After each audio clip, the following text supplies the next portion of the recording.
मैं सोच रही थी तुमसे कल मिलने आऊं। अब तुम मुझे बेवकूफ बना रही हो। नहीं तो मैं कैनिबल तो नहीं हूँ। ये क्या होता है? तुम्हें ये भी नहीं पता क्या? जो इंसान खाते हैं इंसान खाने वालों को कहते हैं। हाँ, जानता हूँ मैं, मालूम था मुझे। अच्छा वो ये तो बताओ जरा, तुम सीरियस हो ना कल आने के लिए? बिल्कुल, मैं सच कह रही हूँ। कब मिलने आऊं मैं तुमसे? 9 बजे ठीक रहेगा। 9 मेरा लकी नंबर है। 9 बजे तो थोड़ा जल्दी हो जाएगा, क्योंकि उस वक्त तो अम्मी भी घर पर ही होंगी, और अगर तुम मुझे इस बारे में थोड़ा पहले बता देती तो कुछ कर लेता मैं। लेकिन कोई बात नहीं, जो भी होगा हम उसे मैनेज कर लेंगे। क्या मतलब? मैं समझी नहीं।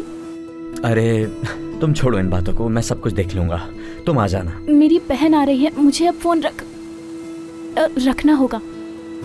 आयशा, तुम ठीक हो ना? जी ठीक हूँ, मैं ठीक हूँ। तो फिर चले?